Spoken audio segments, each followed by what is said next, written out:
پھر جب آپ کہتے ہیں الحمدللہ رب العالمین، آپ سوچا کریں کہ واقعی ہر حمد اللہ کے لیے کیوں ہے؟ کیونکہ اللہ تعالیٰ تعریف کے لائق ہے، اللہ تعالیٰ بہت بڑائی والا ہے، اور اللہ تعالیٰ بہت عظیم ہے، بہت العزیز ہے۔ تو اسی طرح آپ کا الرحمن الرحیم فیل کیا کریں، اللہ واقعی کتنا رحمان، کتنا رحیم ہے، کتنے چانسز دیتا ہے آپ کو، کتنا لینینٹ ہے، کتنی محبت کرتا ہے آپ سے، ٹھیک ہے؟ تو ایموشنز جب آپ نماز میں لائیں گے تو یہ ویسے بھی فائدہ مند ہے، اور مزید سورہ فاتحہ پہ میں آپ کو کچھ حدیث سنا دیتا ہوں کہ کتنی خوبصورت سورہ ہے۔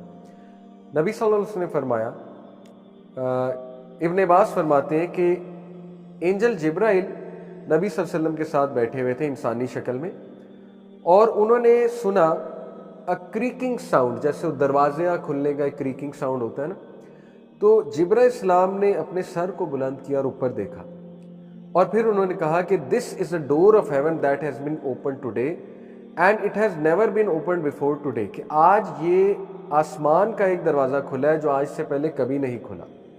اور پھر ایک فرشتہ وہاں سے جو ہے ڈسینڈ کیا، اس کا نزول ہوا اس فرشتے کا وہاں سے، تو جبرائیل السلام نے کہا یہ اینجل آج دنیا میں آیا ہے اور اس سے پہلے کبھی نہیں آیا، یہ والا اینجل جو آج آیا ہے۔ پھر جبرائیل علیہ السلام کو اس اینجل نے سلام کیا اور فرمایا rejoice in the two lights you have been given which were not given to any prophet before you، نبی وسلم کو مخاطب کر کے کہ آپ کو بشارت ہے اور آپ جشن منائیں ان دو صورتوں پہ جو آپ سے پہلے کسی نبی کو نہیں دی گئیں۔ وہ کیا ہے؟ سورہ فاتحہ اور لاسٹ 2 ورسز آف سورہ البقرہ، آمن الرسول بما انزل الیہ من ربہ والمؤمنون۔ You will never recite a letter from them but you will be given whatever you want۔ اس فرشتے نے بشارت دی اوپر سے آ کے کہ تم نہیں پڑھو گے یہ 2 آیات اور یہ 2 سورج جو ہے سورہ فاتحہ اور سورہ البقرہ کی آخری دعا ہے، لیکن تمہیں دیا جائے گا جو تم چاہتے ہو۔ ایسا ہی ہے۔ اب آپ دیکھیں سورہ فاتحہ کا ترجمہ مائنڈ میں لائیں۔ سورہ فاتحہ قرآن کا خلاصہ ہے، سورہ فاتحہ دعاؤں کی ماں ہے، کتاب ام الکتاب بھی کہتے ہیں اسے، لیکن سورہ فاتحہ is the mother of all دعاز if you think about it. کیسے؟ سب سے پہلے آپ اللہ کی حمد بیان کر رہے ہیں الحمدللہ رب العالمین، پھر آپ اللہ کو واسطہ دے رہے ہیں اس کے نام کا، یہ بیسٹ دعا ہوتی ہے، پہلے حمد بیان کی جائے پھر واسطہ دیا جائے اللہ کو۔ کس چیز کا واسطہ ہے؟ الرحمن الرحیم۔ پھر ایک اور واسطہ ہے مالک یوم الدین، ایکنالجمنٹ ہے کہ اللہ آپ ہی ہیں مالک یوم الدین کے۔ پھر کیا ہے؟ ایاک نعبد و ایاک نستعین، عاجزی، کہ اللہ ہم آپ ہی کی عبادت کرتے ہیں، آپ ہی سے مدد مانگتے ہیں، اور کہاں جائیں، مطلب آپ ہی کا سہارا ہے ہمیں، ٹھیک ہے؟ یہ ہے بیسکلی یہ انکساری اور عاجزی۔ پھر آپ وہ چیز مانگتے ہیں جو دنیا کی بیسٹ چیز ہے، اہدنا الصراط المستقیم۔ اب سوچیں جب آپ یہ کہہ رہے ہیں نماز میں اہدنا الصراط المستقیم، تو یہ ساری باتیں لایا کریں۔ اے اللہ اتنی فرقہ واریت ہے، اتنے سیکٹس ہیں، اے اللہ اتنے ازمز اور سکزم ہے، اتنی کنفیوژنز ہیں، اے اللہ اتنی ڈسٹریکشنز ہیں، میں بھٹک نہ جاؤں، میں ڈسٹریکٹ نہ ہو جاؤں، ٹھیک ہے؟ میں نمازیں نہ چھوڑ دوں، میں دنیا کے پیچھے نہ لگ جاؤں، کتنا کچھ سوچا جا سکتا ہے۔ سب سوچے لا کر آپ کہیں اہدنا الصراط المستقیم، ایک جملہ، اے اللہ سیدھی رستے پر چلانا، اسٹریٹ رستے پر مجھے چلانا۔ صراط الذین، یہ اس سے بھی اگلی آیا اس سے بھی خوبصورت ہے، صراط الذین انعمت علیہم، ان لوگوں کے رستے جن پر آپ نے اپنا انعام کیا۔ آپ نے بتا بھی دیا اللہ کو کہ کس رستے پہ انعام، کن لوگوں پہ؟ ابراہیم السلام، اسماعیل السلام، نوح علیہ السلام، عیسیٰ السلام، موسیٰ علیہ السلام، یعقوب علیہ السلام، یوسف علیہ السلام، رسول اللہ صلی اللہ علیہ وسلم، صحابہ، یعنی اتنی جامع دعا آپ مانگ رہے ہیں۔ آپ سوچیں آپ مانگ کیا رہے اللہ سے کہ اللہ جو انعامات ان لوگوں پہ کیے تھے مجھ پر بھی فرما دے۔ ان لوگوں پہ کیا کیا انعامات تھے؟ وہ ہدایت یافتہ تھے، ان کی اولاد ہدایت یافتہ تھی، ان کی زندگیوں میں سکون تھا، ان کی زندگیوں میں ہدایت تھی، ان کی زندگیوں میں صراط مستقیم تھا، کلیرٹی تھی، ٹھیک ہے؟ یہ سب آپ اللہ سے مانگ رہے ہیں۔ تو عورتیں سوچا کریں اللہ سے کیا مانگ رہی ہیں، صراط الذین انعمت علیہم، حضرت مریم کا راستہ، حضرت آسیہ کا راستہ، حضرت خدیجہ کا راستہ۔ چھوٹی چیز نہیں مانگ رہے آپ اللہ سے، بہت بڑی چیز مانگ رہے ہیں آپ اللہ سبحانہ وتعالیٰ سے۔ تو ریلیکس ہو جائیں، سورہ فاتحہ پڑھ کے ریلیکس ہو جائیں کہ آپ نے اللہ سے انعامات مانگ لیے اور ان لوگوں کا راستہ مانگ لیا جن پر اللہ کے انعامات تھے۔ اور پھر آپ کہتے ہیں غیر المغضوب علیہم ولا الضالین، اے اللہ ان لوگوں کے راستے نہیں جو گمراہ ہوئے یا جن پر آپ کا غضب نازل ہوا ہے۔ اب غضب والے آپ کو پتہ ہے کہ یہود پہ غضب نازل ہوا، بنی اسرائیل، اور گمراہ جو ہیں وہ کرسچنز ہیں۔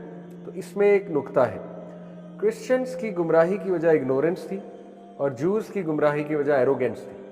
تو آپ اللہ سے ایروگینس اور اگنورنس دونوں کی پناہ مانگ رہے ہیں، ٹھیک ہے، بہت جامع بات۔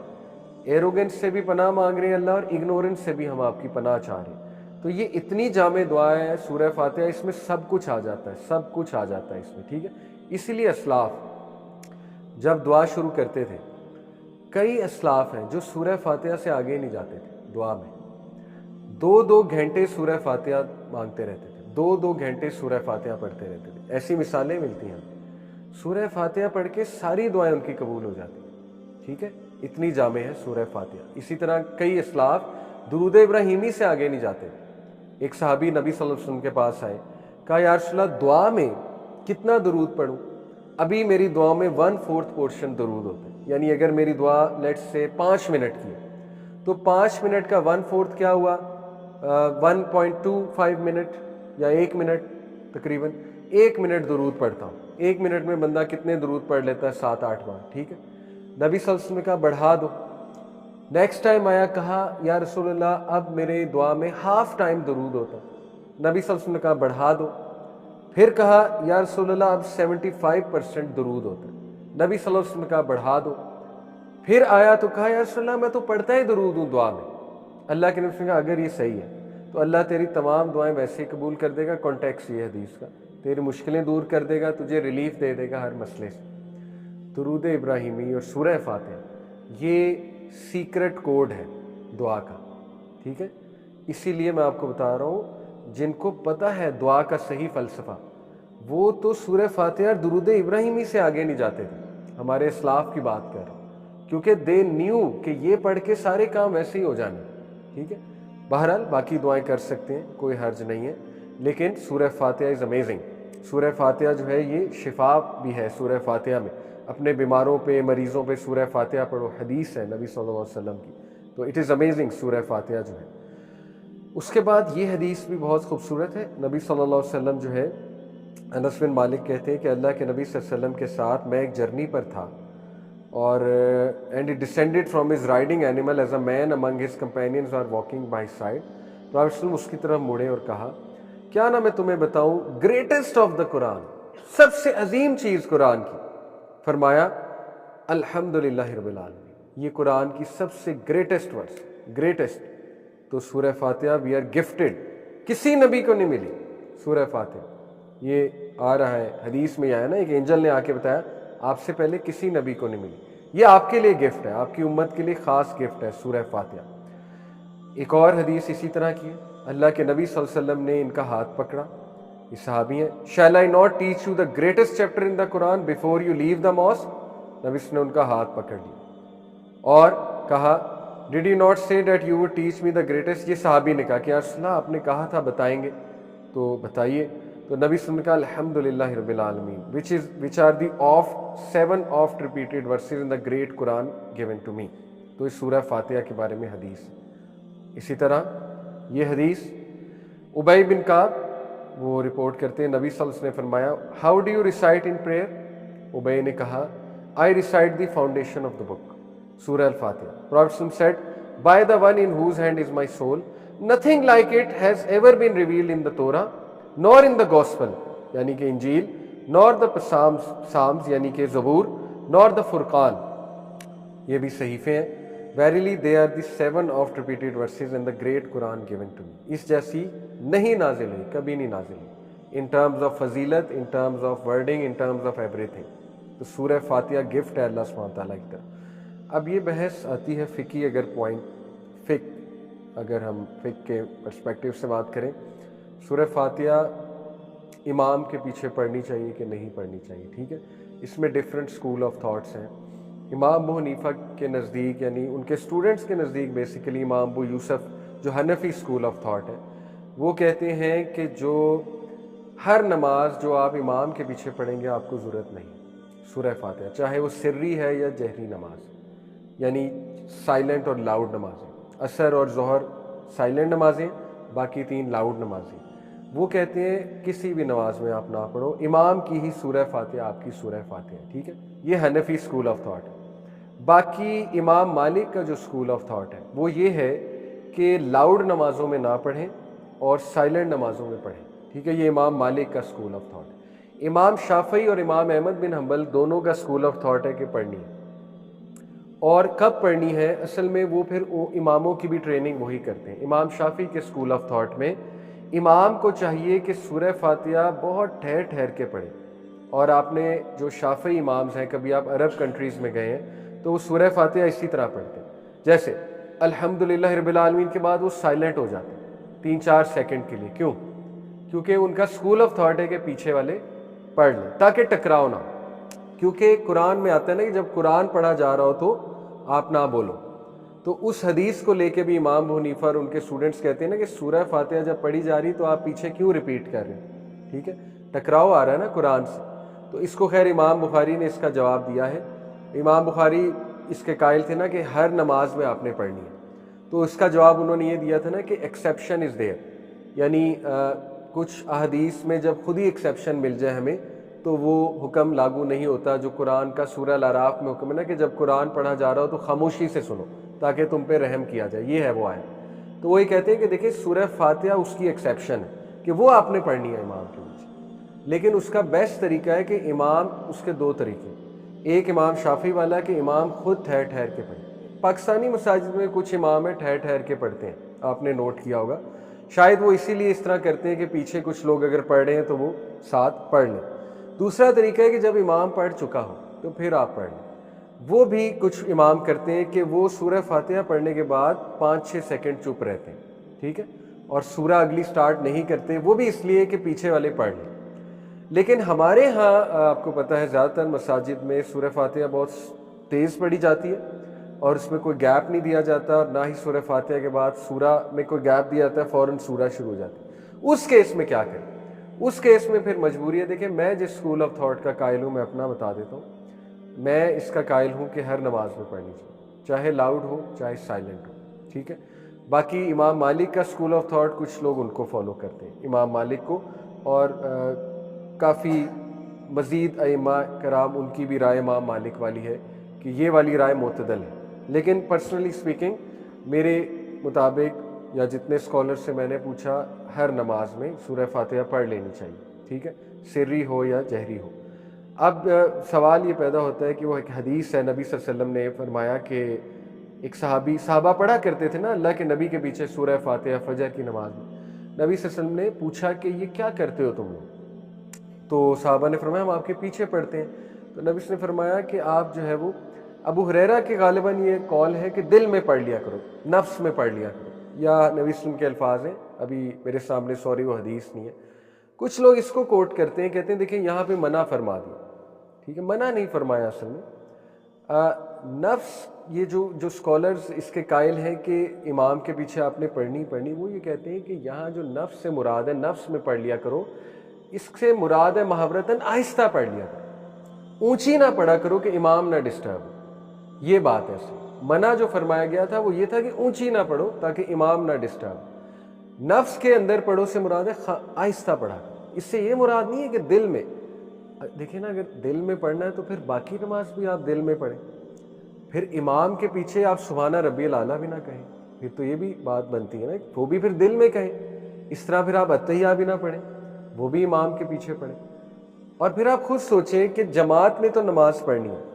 According to, with all due respect, امام ابو حنیفہ کا جو اسکول آف تھاٹ ہے، اکارڈنگ ٹو حنفی اسکول آف تھاٹ، اگر آپ ساری عمر باجماعت نماز پڑھیں، اس کا مطلب آپ نے فرض نماز میں سورہ فاتحہ کبھی پڑھی نہیں، تو یہ تو ویسے بھی بات عجیب نہیں لگتی کہ اگر آپ فرض نماز پڑھ رہے ہو، ہاں جو 4 رکعت ہے اس میں بعد میں بھی نہیں پڑھنی آپ نے، کیونکہ وہ سائلنٹ ہو گیا تو تب بھی نہیں پڑھنی کیونکہ وہ بھی امام کے پیچھے آپ کی بھی ہو رہی۔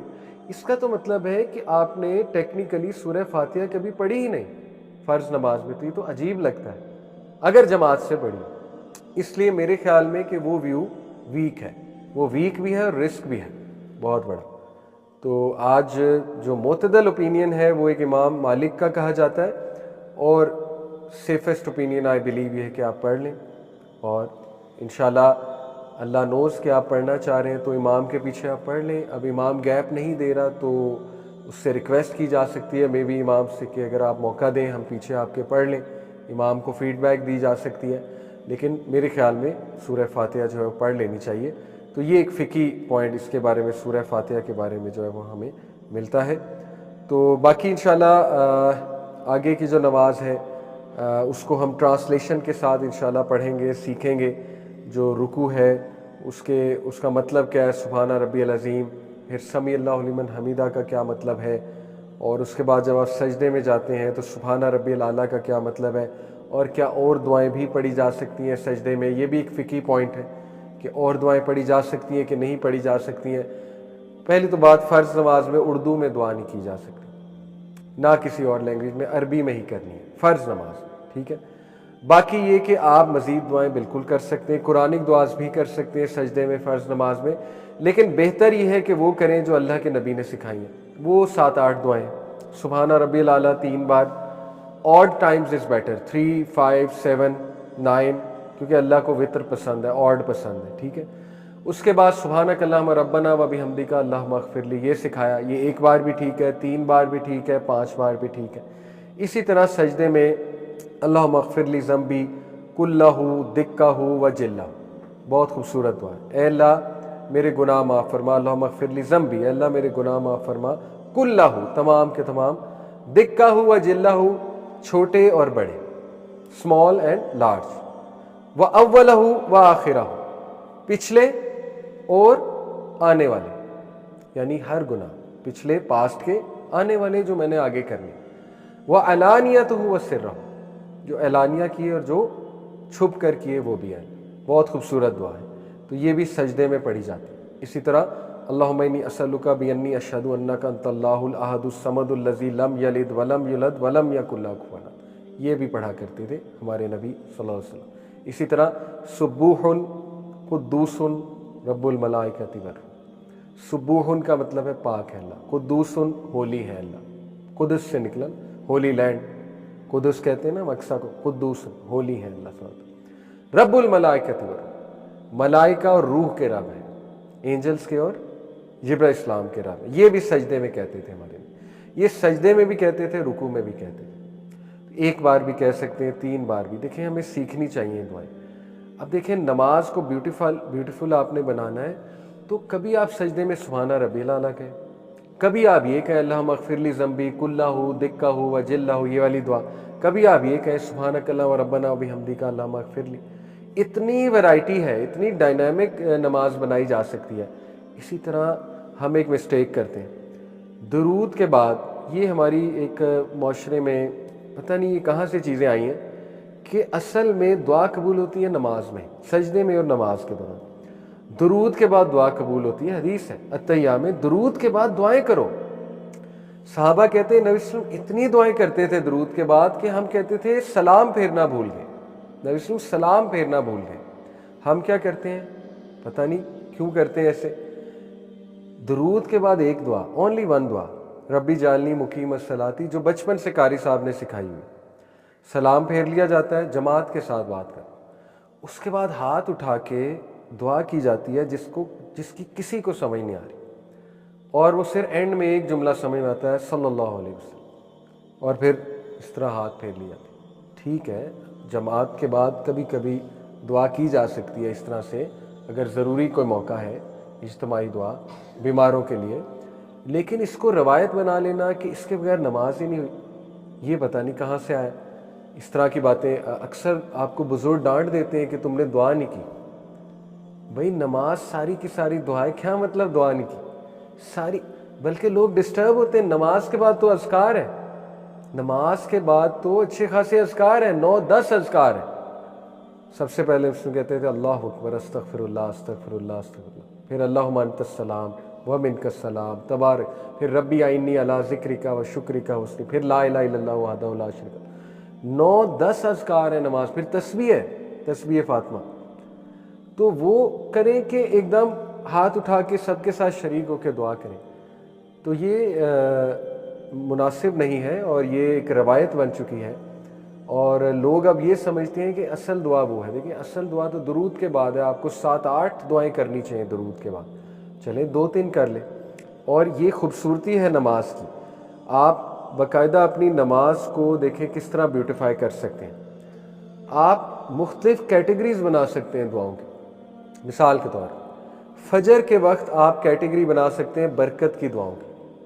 آپ فجر کے وقت یہ دعا تو کنفرم کریں, اللہم انی اعوذ بک من عذاب جہنم ومن عذاب القبر ومن فتنۃ المحیاء والممات ومن شر فتنۃ المسیح. یہ تو کنفرم ہے ہر نماز میں, کیونکہ یہ تو صحابہ کو سکھائی تھی, اس نے ہر نماز میں کرنی. اس کے بعد کیٹیگریز بن سکتی ہیں. فجر کے وقت میں بھی برکت کی دعائیں, to feel good, to ask for goodness, ربنا آتنا فی الدنیا حسنۃ وفی الآخرۃ حسنۃ, اللہم انی اسألک المعافاۃ فی الدنیا والآخرہ. ٹھیک ہے نا. اللہم اکثر مالی و ولدی و بارک لی فیما اعطیتنی وقت الحیاتی علی طاعتک. یہ برکت کی دعائیں. ظہر پہ کیٹیگری بنائی جا سکتی ہے استقامت کی دعائیں, اللہم اہدنی وسددنی, اللہم انی اسألک الہدی والسداد. ٹھیک ہے. اسی طرح ربنا لا تزغ قلوبنا بعد اذ ہدیتنا.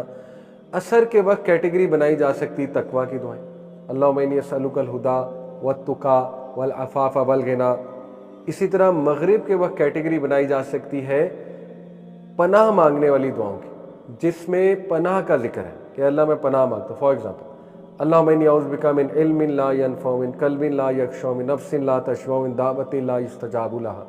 اسی طرح اللہم انی اعوذ بک من جہد البلاء ودرک الشقاء وسوء القضاء. خوبصورت دعا ہے. وشماتۃ الاعداء. کیا ٹرانسلیشن ہے؟ اللہم انی اعوذ بک من جہد البلاء, اے اللہ میں پناہ مانگتا ہوں سخت مشکل سے, جہد البلاء سخت مشکل سے, ودرک الشقاء اور مایوسی سے, ہوپ لیسنس سے, وسوء القضاء اور بری تقدیر سے. اے اللہ کہیں میں بدبخت نہ ہو جاؤں, اس سے پناہ مانگتا ہوں. وشماتۃ الاعداء اور دشمنوں کے خوش ہونے سے, دشمنوں کی خوشی منانے سے. تو یہ ہے وہ والی دعائیں جس میں آپ پناہ مانگ رہے ہیں. یہ کیٹیگری بنائی جا سکتی ہے. ٹھیک ہے. اور بھی بہت ہے. اسی طرح عشاء کے وقت حسن خاتمہ کی کیٹیگری بن سکتی ہے, اللہم انی اسألک الحسن الخاتمہ. اسی طرح اللہم احسن عاقبتنا فی الامور کلیہا واجرنا من خزی الدنیا وعذاب الآخرہ. اے اللہ میرے تمام امور کو احسن انجام تک پہنچا اور مجھے ذلت سے بچا لے, دنیا کی اور آخرت کی.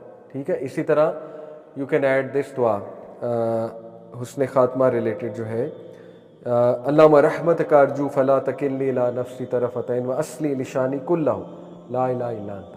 یہ بھی اسی کی ہے نا کہ میرے تمام کے تمام اللہ جو اعمال ہیں ان کی اصلاح فرما دیں. تو دیکھیں so much beauty can be added to نماز, اگر آپ محنت کریں. اگر آپ محنت کریں کہ صبح میں یہ کر لیتا ہوں, اور مکس بھی کر سکتے ہیں, اور جب آپ کا جو دل کرے کر سکتے ہیں. جو دل میں آئی ہوئی ہے دعا وہ کر لیں اللہ سبحانہ تعالیٰ سے. ٹھیک ہے. اس سے نماز میں جان آئے گی. لوگ کہتے ہیں نماز میں دھیان نہیں ہوتا. دھیان کیسے آئے گا؟ ربی جالنی پڑھ پڑھ کے وہ اتنی زیادہ ڈی سینسٹائز ہو چکے ہیں کہ پہلی تو بات پتہ ہی نہیں پڑھ کیا رہے ہیں. اتنی خوبصورت دعا ہے ربی جالنی مقیم الصلاۃ, لیکن وہ سمجھ ہی نہیں کیا رہے ہیں. تو اس سے ہم ڈی سینسٹائز ہو چکے ہیں, افیکٹ بھی نہیں ہو رہا کہ کیا رہے ہیں. تو آپ جان لائیں اپنی نماز میں. اسی طرح سورہ اخلاص پڑھ کے ڈی سینسٹائز ہو چکے ہیں, یہ ہم سب کا مسئلہ. تو اس میں مختلف سورج لائیں, حفظ کریں, 2-3 آیات حفظ کریں, پڑھا کریں اپنی نمازوں میں. مین کامن آیات. ٹھیک ہے نا. 30ویں پارے سے سٹارٹ کریں, حفظ کرنا شروع کریں, سنتوں میں پڑھا کریں, ریوائز کیا کریں قرآن کو. ٹھیک ہے. ذرا جان لے کر آئیں, مختلف سورج پڑھ کر جان لے کر آیا کریں. اس طرح رکوع میں کبھی کہہ دیا سبوح قدوس رب الملائکۃ والروح, کبھی کہہ دیا سبحان ربی العظیم, سبحان ربی العظیم, مکس بھی کہہ سکتے ہیں دونوں. کبھی کہہ دیا سبحانک اللہ و بحمدک اشہد ان لا الہ الا انت اتوب الیک. ٹھیک ہے. اسی طرح سمیع اللہ لمن حمیدہ, اس پر فیل کیا جائے کیا ہے سمیع اللہ لمن حمیدہ کا مطلب کیا ہے. اللہ نے سن لیا جو آپ نے کہا ہے. ٹھیک ہے. اللہ نے سن لیا کا مطلب ہے کہ ایک ہے اللہ سنتا ہے ایک اور بات ہے, سن لیا ہے ایک اور بات ہے. سن لیا ہے میں قبولیت ہے, سمجھ رہے. سنتا ہے میں بس فیکٹ ہے کہ سنتا ہے اللہ. سن لیا ہے میں ہے کہ سن لیا آپ کی بات, قبول کر لیا آپ کی بات, جو آپ نے رکوع میں کی, جو آپ نے سورہ فاتحہ پڑھی وہ سن لیا اللہ نے. اسی بات پر ہم جشن مناتے ہیں. سمیع اللہ لمن حمیدہ یہ کہہ کر ہم جشن کیا مناتے ہیں؟ ربنا ولک الحمد. یہ جشن ہے نا کہ اللہ نے چونکہ سن لی تو تمام کے تمام ہم کس کے لیے؟ اس کے لیے. اس جشن کو مزید الانگیٹ کرتے ہیں، حمدن کثیرن طیبن مبارکن فی. اس کے علاوہ بھی نسل میں ایک جملہ کہتے تھے، ابھی میرے ذہن سے نکل گیا، وہ بڑا خوبصورت جملہ ہے کہ اتنی حمد جو آسمانوں کو بھر دے، زمینوں کو بھر دے اور ہر شے کو بھر دے، زمین و آسمان کے درمیان ہر شے، اتنی حمد اللہ کی. یہ خوشی کیوں منائی جا رہی ہے؟ کبھی آپ نے سوچا ہے؟ حمدن کثیرن. ایک صحابی تھے، نبی صلی اللہ علیہ وسلم نے کہا سمیع اللہ لمن حمیدہ ربنا ولک الحمد، پیچھے سے بولے حمدن کثیرن طیبن مبارکن فی. نبی صلی اللہ علیہ وسلم نے جب سلام پھیرا کہا یہ کس نے کہا ہے؟ صحابی نے کہا میں نے کہا ہے. صحیح بخاری کی حدیث. اللہ کے نبی نے کہا میں نے 30 یا 40 اینجلز کو دوڑ لگاتے ہوئے دیکھا تمہارے الفاظ لکھنے میں. ثابت ہوا یہ پڑھو. نبی صلی اللہ علیہ وسلم نے تعریف کی صحابی کی. تو وہ صحابی خوشی منا رہا تھا نا کہ واقعی حمدن کثیرن طیبن مبارکن فی. تو نماز میں خوشی لانی چاہیے. ٹھیک ہے، دیکھیں خوشی کا موقع ہے نا، سن لی اللہ نے جو میری پریشانی تھی، سن لی اللہ نے جو میں نے کھڑے ہو کے مصلی پر بیان کیے، تو اللہ تک پہنچ گئی میری صدا. تو یہ ایموشنز لانا نماز میں بہت ضروری ہے انشاءاللہ.